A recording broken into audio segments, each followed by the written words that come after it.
Hello, sports fans. Jim Sproul here, Michael Dugan. We are VIP Sportsnet. Today we're looking at the upcoming NFL games, Week 4, and we got a pretty good slate of games, don't we, Michael? Yeah, we have a pretty good competitive, some not so. Yeah.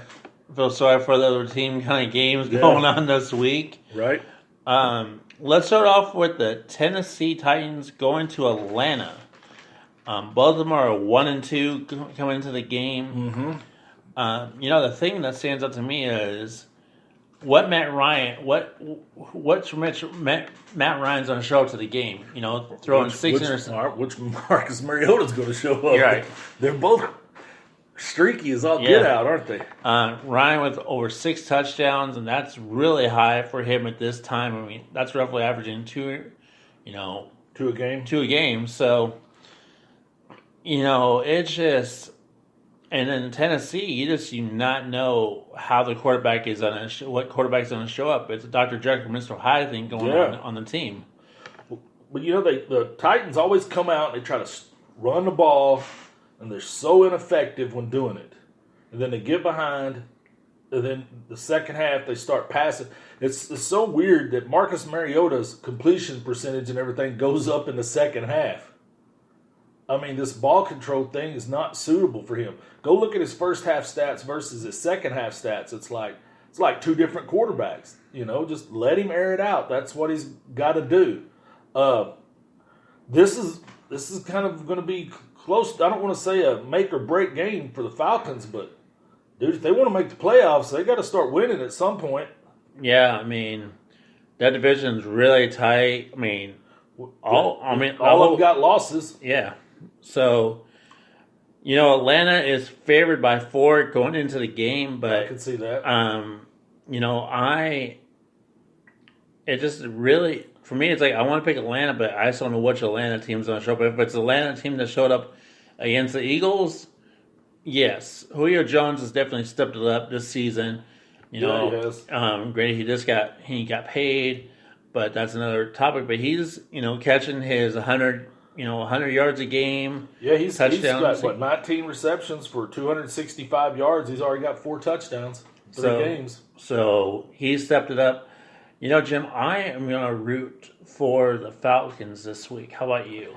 Well, I'm not rooting for them, but I'm thinking they're probably going to win it. To me, this is a perfect opportunity for their defensive line to prove itself against the Titans' offensive line. I mean, Titans' offensive line gave up 9 sacks last week. I mean, that's preposterous, man. That's so you better try to exploit that. The Falcons' defense is just they're just not where they need to be. Considering the amount of resources they've spent on that side of the ball. I mean, they're giving up 311 yards a game. Offense for the Falcons is in the top 10 too. So why is this team losing? I mean, it has to go right back to the quarterback. Just the picks. The picks. He's just not. To me, he's not the quarterback for Tennessee. I mean, I know that this year in the draft rounds, some great quarterbacks. I'm not saying that they're trying to tank. Give up on him. Well, I would look at changing the scheme before giving up on him. But they're ranked 28th in the league in offense right now. I mean, they're only producing 307 yards a game.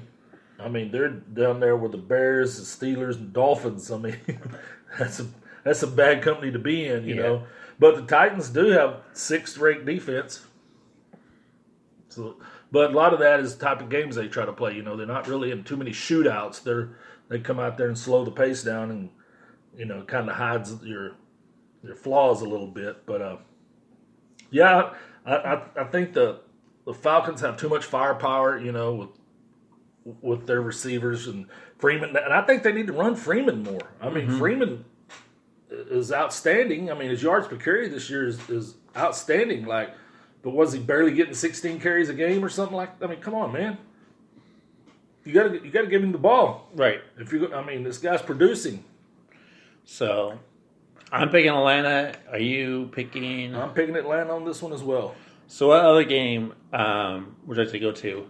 the New England going to Buffalo, two undefeated teams going head to head. That's really should be a game. You know, on paper, this one looks like two of the NFL's heavyweights. You know, the Patriots versus the Bills. Mm-hmm. Patriots are 6th in offense, number 1 in defense. The Bills are 8th in offense and 5th in defense. I mean, both teams are just up there in the stats as far as yards concerned. You know, the thing that surprises me is seeing Buffalo still 3-0. 3-0. I mean, Josh Allen kicking it up this year. I mean, not playing, but he's definitely improved from last season. He's making just enough plays. Yep, just enough. He's not consistent. No, nope. But he just makes those plays here and there. You know, New England actually holds the series lead, 70 wins and 43 losses. That's all in the last 2 years, right? Yeah, no. You know, Tom Brady is actually 28-3 against Buffalo. Wow. I mean, and he's 14-2 in Buffalo. So, what can you say about the New England the New England defense is just dominant. I mean, you know what? People don't realize how good they are at tackling. I mean, that's something you don't hear about. They only miss like 6% of tackles. They're the NFL best at tackling guys, or as far as missed tackles. I mean, they just don't miss. These guys are just so fundamentally sound. Right. And what's going to be intriguing about this is, you know, the Buffalo Bills have the 5th best running attack in the NFL. And the Patriots, of course, have number 1 in the NFL against the run. Right. So something's on give this weekend. Yeah. You know, New England's favored by 7, of course. On the road. On the road. But, you know, it is a division game, so you never know what's going to happen. But, you know, I got to really pull for New England, you know, because, I mean, the way that the offense is running, the defense is running, they look stronger than they did last year, and they won the Super Bowl last year. They do. I mean, they're only allowing 36 yards a game rushing. I'm like, okay, Frank Gore, you know, they're averaging, you know, fewer yards than your age almost. Right. I mean, Frank Gore, when he played with Jim Brown, didn't he? Pretty much. I mean, ageless wonder. Yeah, Jim Thorpe and them. But, yeah, it's going to I'm looking forward to see if Plano's Rex Burkhead can run the ball on this Bills defense, because they're stout, and you know Rex is having a pretty good year for Patriots. So you know Gore's already got 2 touchdowns this year, and but the receiving, you know Julian Edelman's already got 196 yards, 17 catches. So, and then of course Brown for the Bills, he's got 18 catches, 246 yards. What it is, they just maul you with those running plays, the Bills do, and then you forget about one of the guys, and there he is wide open, or, people start keying on Allen so much and just don't even pay attention to Gore, and you look up, and he's had a 20-yard run or something. It's like he has a rebirth. But this one, I mean, on paper, it looks like, heavyweights, but when you're sitting there, man, this is the Buffalo Bills, man. These guys are...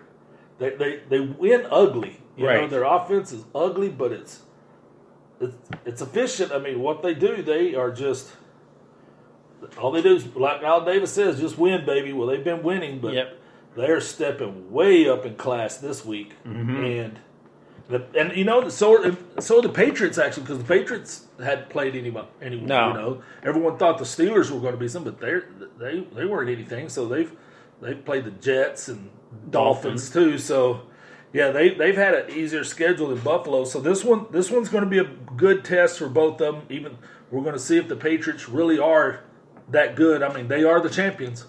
They are the Super Bowl champions till somebody beats them, again. So, but yeah, I think the Patriots beat them by more than 7. But I'm looking forward to it, because it's going to be a carnival atmosphere at Buffalo, because the fan base is so excited about this. Good football in Buffalo has been scarce for the last decade or so. So yeah, this one's going to be worth monitoring. So have to keep our eye on this one to see how this one turns out.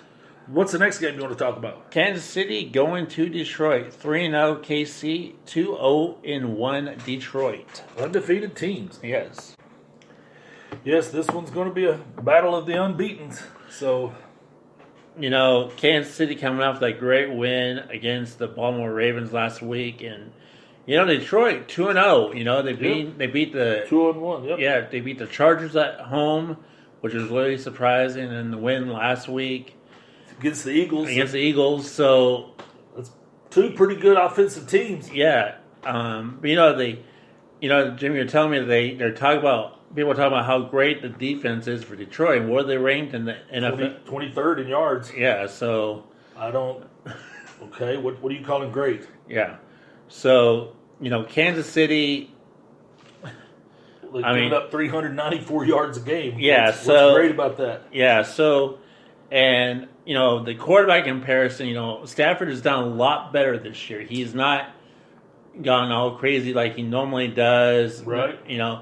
Granted, they've been more competitive. That he hasn't had to sling it, telling. Well, and I think that's by design. I think they've emphasized the running game where it's just enough of a threat where people have to respect it. I mean, it's not great by any stretch of the imagination, but what I'm saying is they have enough of a threat there that they don't have to go out there. They don't have to play like Kansas City, which is what Stafford's always tried to do, throw the ball that much without ever having that many weapons. I mean, but their offense really isn't that bad. They're 12th in the league in yards.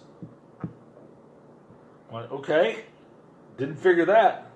So, but you start talking about the Chiefs, man, you just start talking about weapons and weapons and weapons. I mean, their second, third receivers. I mean, Travis Kelce, come on, man, that guy's a matchup nightmare. Right. And then, of course, Sammy Watkins is just doing what he does, and if he has a bad game, McCole Hardman just steps up. But Watkins already has 20 receptions, 311 yards. Mahomes is just ridiculous right now. 82 of 114, 1,195 yards and 10 touchdowns. And Matthew Stafford, like I said, is 67 of 107 for 831 yards. He's got 6 touchdowns, 2 picks, but he's not being the swashbuckler, being careless with the ball and like they normally do. But the Chiefs are number 2 in the league in offensive yards and number 24th in defense. So I wouldn't, and some of that could be misleading because the Chiefs are always up on people, so they have to start throwing, which is going to produce a lot of yards. But the Chiefs have some running backs. I mean, Damian Williams, LaShawn McCoy, these guys can carry the rock for you. But man, on the road, man, I don't. I mean, if there was going to be a trap game, I don't know about trap, but upset. This might be a place for it. I mean, I know some people are picking the upset here, and I could see how, but I didn't think the Chargers would lose there either. But the Chargers with their offense and experienced quarterback, they went in there and he threw a couple of picks. So I think I'm going to pick the Chiefs on this, but I think this is going to be a game of intrigue. I know a lot of eyes will be on this because they want to see if Matt Patricia has turned this thing around. I mean, I know they're going to be out there trying to bracket these receivers and try to make Mahomes go to his third and fourth option, but they're only favored by 6. They're 6.5. And I'm going for Kansas City in this game. Just the talent, and the tools that Mahomes has over the Lions. I'm picking the Chiefs today. Yep, I'm picking the Chiefs. Chiefs are scoring 33 points a game. They're giving up 21 points a game. The Lions are only giving up 20 points a game. And the impressive part about this is, they have played the Ravens, so that'll skew anybody's defensive numbers with that offensive machine that they are. So what other game you want to talk about?